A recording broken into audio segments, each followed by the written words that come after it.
Hello YouTube or Total War community. This is Sun Tzu's second cousin reporting in with the 8th online Shogun 2 Total War commentary battle. The map is Slumbering Settlement. I'm actually playing a less experienced player, so don't expect anything too exciting. The enemy alliance are just this one guy. His name's Benjamin. And Benjamin, it's your unlucky day because matchmaking's a little shitty. He pretty much paired up a 10-star who is that is who I am. I have 10 stars against a 1-star. So there's a good chance this guy doesn't really know how the game works yet. It's a tad unfair. I think that they should fix the matchmaking a little bit. But here's my army. Believe it or not, this is the smallest funds that you get in matchmaking. It pretty much gives you 5,000, whatever the currency is, 5,000 thingies. So with my 5,000 thingies, I bought the Shank Master, my Naginata Veteran Samurai, Naginata Samurai, and more Naginata Samurai, as well as these Yari Samurai who keep saying or whatever the hell they're saying. They need to stop. I believe I was actually giving them directions. That's right. I told them to sneak through the forest, and well, you could definitely use some Sun Tzu principles here. I definitely end up taking this hill somewhere down in the battle. I used deception. I guess deception would definitely be my primary focus of this battle. Newer players may not totally grasp the idea that this is actually not my whole army. This is too few units. Even for samurai, I mean, come on, dude. Like, you're telling me that if you looked at this and you said this is his whole army, you'd have to. I don't know what to tell you. Shame on you if you think that this is it, because you've been fooled beyond what someone should be fooled.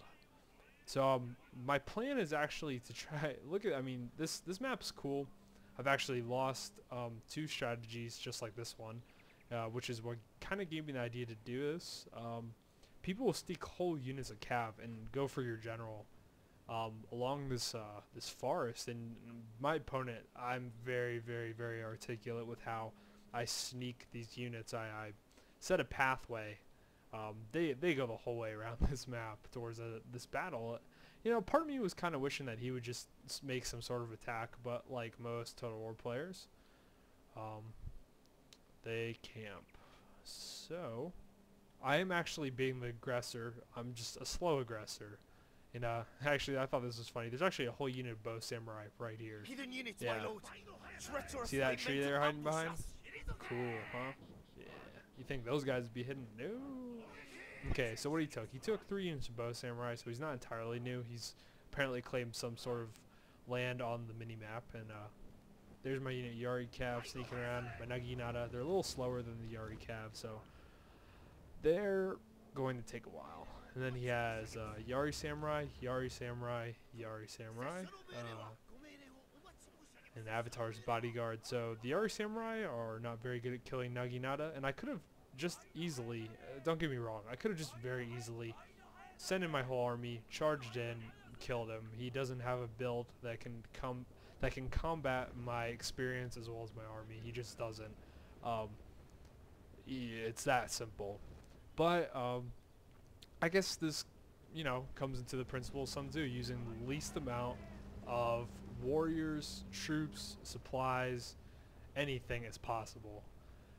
So I really wanted to see how far I could push this, and the fact of the matter is, he puts his Yari Samurai up front because I think he recognizes that these Naginata may be a threat to him. He only sees 2 of them. I placed them on the hill. Actually, I kind of shift them all over the place during the course of the battle. I want him to attack me up the hill. That'd be actually pretty cool. It'd make the battle even easier. But like I said, Total War players usually know cojones. They play the game. Not to bash on anybody, but I don't understand. When you attack, you can really decide how the battles come out, and no one takes advantage of that. No one makes any movements.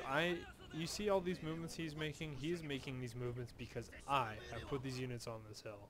He is reacting to me, and that is exactly what I want. I put my general over here. He's moving his bowman. He's trying to kill my bowman. I'm keeping him distracted while my real attack, my real force is slowly creeping through the forest. I named this video Sneaky Shit, because this was some pretty sneaky shit. I mean, check this out. Ready? Okay, I recognize that this unit of Yari has to go through this gap. This is not, what is it? Scrub provides cover for light infantry units. These are not infantry, and they are not light, so obviously I have to run my Yari across into this forest, and actually that was almost too well timed. I didn't even know that they ran at that point. So I kind of rely on him be focused here. He's only looking at these 2 units. He's probably not looking at his mini-map. He would have noticed this. So what do I do?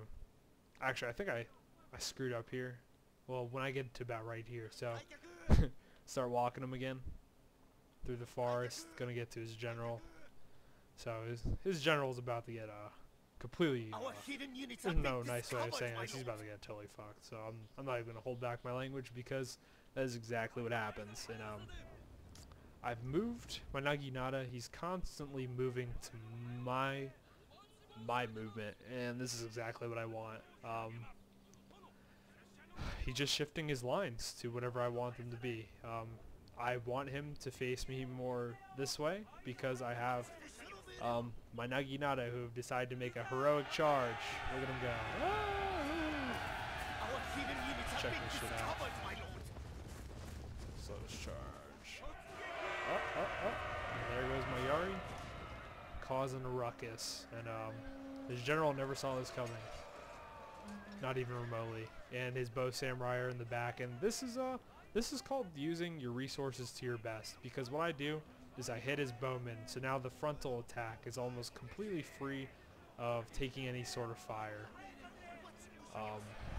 I do my best to just wrap them up as quickly as possible. He tries to address the issue with his Yari. Now he has one unit of Yari that can't even really defend against his attack. I send in my general. My general is actually he's a physically strong general, and he has no penalty against spears. I could have just simply ran him in, but that would be no fun. So created a sort of a pincer attack right here, and I attacked his Yari. And I attacked his bowman with a cavalry unit, and I'm going for a hammer and anvil strike with my general.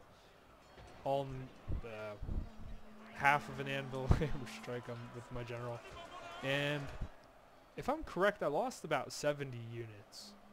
I don't remember the battle report, but this is called complete annihilation, and that's actually where the battle ends. And I actually didn't. I was too lazy to go through the book and look up the chapter. I believe.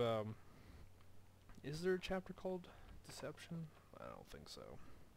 But deception is a very important part of the principles. Probably was in part of doing battle or something like that. But yeah, pretty much my opponent didn't see that coming. Maybe, you know, I feel kind of bad because it pitted me up against a less experienced player, but still I thought it was still a good example of how to plan a sneak attack. It really requires patience, getting your opponent to move to your movement. He probably felt like through most of the battle that he had every advantage, and it was the last minute of the battle. And actually I believe this is a quote from Napoleon. He said, one of my clan members actually told me this, I guess he would rather waste a whole army instead of wasting a second of time or something like that. I guess it's all about timing. It's not wasting any time, always having some sort of plan in terms of how to use your time. I know I botched that quote, so don't quote my quote, but definitely take the meaning of the quote or the meaning of what I said and apply it into something. In terms of the Total War game, it's just using your time wisely. And I even made sure to distract his bowman with my general, constantly shifting my two exposed Naginata units over and over again. He was just trying to make it the best possible scenario for what he thought I had, and obviously I just completely steamrolled him when he saw I had 2 more units. And I believe my veteran was with the main army. But yeah, that's pretty much it. So not too much left to say. I apologize for showing this video because it wasn't necessarily the highest great of opponent, but I just thought it had a good principle on deception. Also, getting the enemy to move to your movements, and once again, vulnerabilities in the attack. And since he decided to defend, he was really testing his, well, he was testing his own vulnerability, because invincibility is in defense, and his defense was far from invincible. As a matter of fact, it was probably under par. So, hey man, if you ever watch this video or check it out, I just hope you could learn something from this. And for anyone else who watched, I really appreciate it. And thank you, and take care.